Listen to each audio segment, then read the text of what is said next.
First, we'd like to thank everybody who has donated so far to our GoFundMe page. When we really had the idea to start one, it was it was a hard decision, you know. Well, just thank you once again for all your donations and for taking the time out of our hectic lives that everybody has to just read our story, you know? We're not the only ones and we understand that. But it's hard not being able to help out, feeling impotent that we can't provide for our daughters, and we had to cancel birthday parties because we couldn't afford them. We've been selling their toys because we weren't able to have food to eat. I've been selling for the past 2 weeks clothing, everything, just to meet our ends, to have gas, to go to our appointments. Like I posted on we have appointments every day. We don't receive any monetary benefits from welfare. They cut that off. And all because of a technicality, because my wife had another child while we were on benefits. She was on birth control, but we didn't know that we needed to show proof, and I think we're over like $10-15 over the bracket, which it makes no sense to us. My doctor has approved me for state disability, but that's $7 a day. So imagine that. Maybe I don't know. It's just one of those things, you know. We're asking for a hand up, not a handout. And like my wife said, you know, I was working out of a tax office doing taxes, a member of the Ramona Chamber of Commerce. My wife actually had 2 jobs, in which one of them she was chief supervisor, and the second one she was a star employee in the #1. She had the most phenomenal recommendation letter I have seen, and you can call and ask the Little Caesars and Ramona. They will only tell you great things about Cynthia.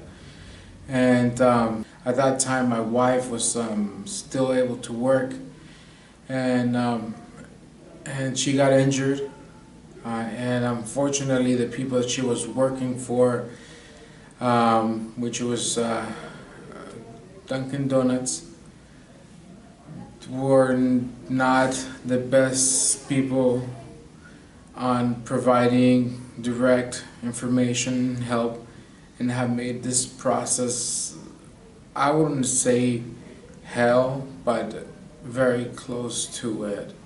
It took them 2 months to give her the worker comp information so she can file her insurance claim, which that was 2 months without income.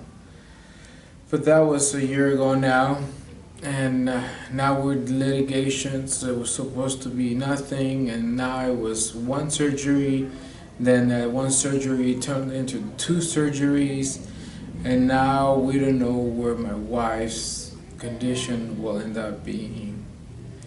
And that's something that was very hard to take, because when things happens, you plan for something. When they'll tell you there's going to be 1 surgery, you plan what's going to be 1 surgery, we're going to do this, we're going to do that. And when you have that surgery done, and next thing you know, they'll tell you you need a second surgery because your injury is more severe than we thought. That's something you don't plan for, and we have no way. Recently I had a very bad fall, which re-injured my fractured T11 and herniated disc, and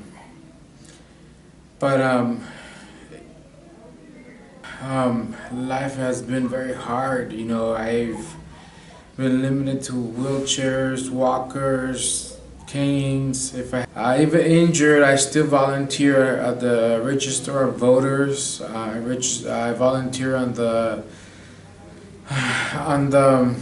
primary, and I was asked to come back as an assistant. Uh, the, I was asked to come back as a touchscreen supervisor, and but when I do that, I have to go in my wheelchair. I can't stand there for too long. But they don't mind, and and then where we were living, our landlord, which is absentee landlord, our roof starts leaking. We have no furnace. Here in Ramona, it gets to 29 degrees. Our daughters get sick. Our youngest daughter, she's the best soul, love, biggest hearted little girl you will ever meet. Got sick on us twice, 2 times. Lung infection, pneumonia, which both times she had to be hospitalized. And the last time was more severe. She had to be there for 10 days. IV fluids, and then. What's in your hand? I'm gonna go quickly. You gonna go right there? Yeah. In 10 days, you can go down there, okay? Okay. You have to be here for 10 days, okay? Okay. Daddy's gonna be here, Mom's gonna be here. Well, you getting your medicine through your IV? Oh, holy shit. Full mask protections. They did a full battery of tests of DNA. And the hardest part, when she was hospitalized, this little girl would tell me, "Daddy, I promise I won't go sick no more. Can I please go play outside?" Thinking this was her fault. And all because this neglectful landlord didn't want to spend 10 grand on putting a new furnace. So we told her we needed these things fixed. She said no, please. She didn't even say please get out. We told her we have the right to withhold rent. After 15 days of withholding rent, 15. She filed a lawsuit, and she got some pushy, high-powered attorney that constantly was high pressuring us, bullying us, screaming at us the whole time, saying that she was going to refuse to talk to me because I was not an attorney. We were forced to sign this document that I'm not even too sure what it said, to be honest with you. Because I had a written document from my doctor saying that I couldn't be there due to my injuries. And this lawyer didn't care. This lawyer got this person an extension because she was at Versailles, France on vacation. She couldn't make it on the court date originally, but they couldn't give me an extension due to my severe back and spine injury. So can you believe that? But here we are. We're at the library. We have no internet at the house. We haven't had internet for some time. We don't have TV. We can barely pay one of the phones. We do have one of those Obama phones, whatever they call them, those free phones. And that's it. That's basically it. And and it's, I don't know what else to tell you. And ideally for me, I would love to, we fell in love with Ramona. We want to stay in Ramona. Ideally, I wish we could, rent a trailer, or someone would donate us a trailer, or sell us to us at this kind of price where we can live, and I will have to worry about, landlords and rents, and I can focus on going back to UCSD. I was attending UCSD before my recent fall, and now I don't know if I'm gonna be able to go back. I had some grants that I was able to use, and I was gonna do this for good. I have high goals to give back to the community. With 2 little girls, one of them was amazing. She just went into first grade, Vienna. Out of a class out of 20, she was one of 6 that graduated or promoted to first grade.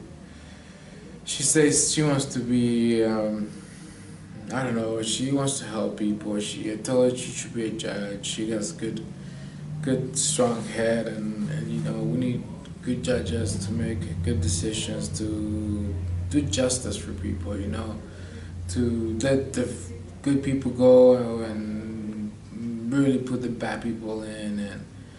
And my youngest one, the only thing she wants to be is a baby doctor. She will tell you 100 times she's gonna be a doctor for babies. And the only thing I ever wanted is just to be a dad. You know, when they asked, like, Daddy, play with me, and to tell them that I can't, or I can only do it for such a period of time, I think that's the hardest. You know, material things come and go, but not my kids. Not my kids. Thank God I'm seeing Dr. Brown from UCSD. He's one of the best neurosurgeons in Southern California, and I'm in good hands. And I told him that I'm ready. I'm ready exploratory surgery because I can't be like this. I need to provide. If I could, I would have 3 jobs at McDonald's if possible. But my real goal is to finish up my degree at UCSD. Maybe work for the Department of Defense. You know, we're all humans, so we all deserve some level of respect and some level of humanity, of comfort, of habitability, you know. And I want to thank you once again if you do donate, and if you can't, just if you can't donate, just repost to someone you think they might, and that probably will be as good as donating. So thank you once again for looking at this video, and thank you for your help. Thank you. The Medina family thanks you.